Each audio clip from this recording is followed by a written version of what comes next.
तो दोस्तों सोलो सिकावा ने अब वो गलती कर दी है जिसकी सजा देने के लिए अब रोमर एक्स को रिटर्न आना ही पड़ेगा और सोलो सिकावा की हरकत की वजह से अब रोमर एक्स की रिटर्न डेट कंफर्म हो चुकी है। सोलो सिकावा ने क्या गलती की है और अब रोमर एक्स कब रिटर्न आने वाले हैं, इस बारे में मैं डिटेल में इस वीडियो में बताने वाला हूं। तो इस वीडियो को मिस करने की सोचिएगा भी मत, क्योंकि अगर आपने इस वीडियो को मिस कर दिया तो आप लोगों को पता नहीं चलेगा कि रोमर एक्स कब और किसके साथ रिटर्न आने वाले हैं। आज के स्मैकडाउन में द ब्लड लाइन का एक्नॉलेजमेंट सेरेमनी था। पहले तो ये सेरेमनी रुक गया कॉडी रोड्स, रैंडी ऑर्टन और केविन ओवेंस की वजह से, लेकिन उसके बाद इन तीनों को यहाँ से निकाल दिया गया और कहा गया कि आज रात वो मेडिसन स्क्वायर गार्डन में नजर नहीं आएंगे। इन तीनों के जाने के बाद इस स्मैकडाउन के मेन इवेंट में सोलो सिकावा, टामा टुंगा, टांगा लियो, पॉल हेमन आए और उसके बाद शुरू हुआ ब्लड लाइन का एक्नॉलेजमेंट सेरेमनी। इस सेरेमनी से पहले सोलो सिकावा ने पॉल हेमन से ये कहा था कि जेकब फाटू काफी खतरनाक है, तो इसलिए पॉल हेमन के कहने पे सोलो सिकावा ने जेकब फाटू को यहाँ पर नहीं बुलाया। लेकिन उसके बाद सोलो सिकावा ने जेकब फाटू को बुला लिया और ये साबित हो गया कि सोलो सिकावा पॉल हेमन से झूठ बोल रहे थे। सबके रिंग में आने के बाद सोलो सिकावा ने कुछ ऐसा किया जिसे सुन के पॉल हेमन और पूरे डब्ल्यूडब्ल्यूई फैंस शॉक में आ गए। सोलो सिकावा ने रोमर एक्स के अंदाज में कहा, मेडिसन स्क्वायर गार्डन एक्नॉलेज मी।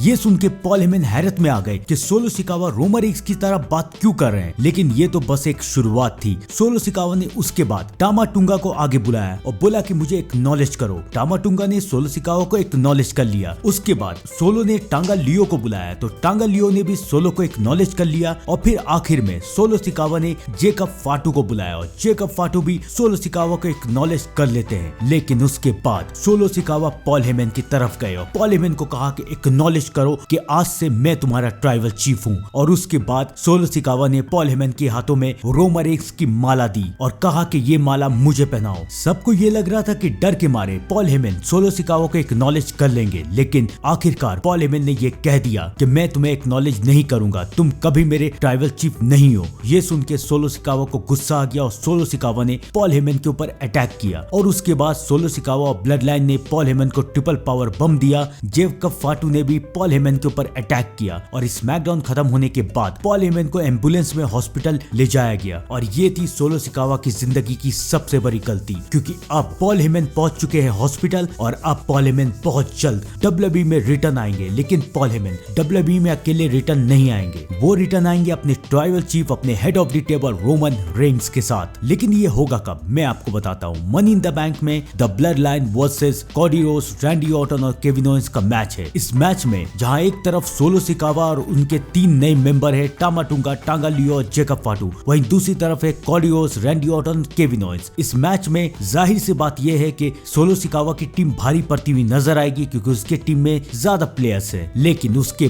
बाद मनी इन द बैंक में रोमर एक्स रिटर्न आएंगे सोलो सिकावा और ब्लड लाइन को हरवाने के लिए, और रोमर एक्स रिटर्न आएंगे पॉल हेमन के साथ और सोलो सिकावा और ब्लड लाइन को उनकी किए की सजा देंगे और यहीं से शुरू होगी सोलो सिकावा और रोमर एक्स की दुश्मनी। तो दोस्तों अब इंतजार की घड़ी हुई खत्म, क्योंकि अब रोमर एक्स पॉल हेमन के साथ कभी भी रिटर्न आ सकते हैं। और मैं मिलता हूँ आपसे थोड़ी देर में डब्ल्यूडब्ल्यूई के नेक्स्ट अपडेट के साथ। तब तक के लिए thank you and good bye.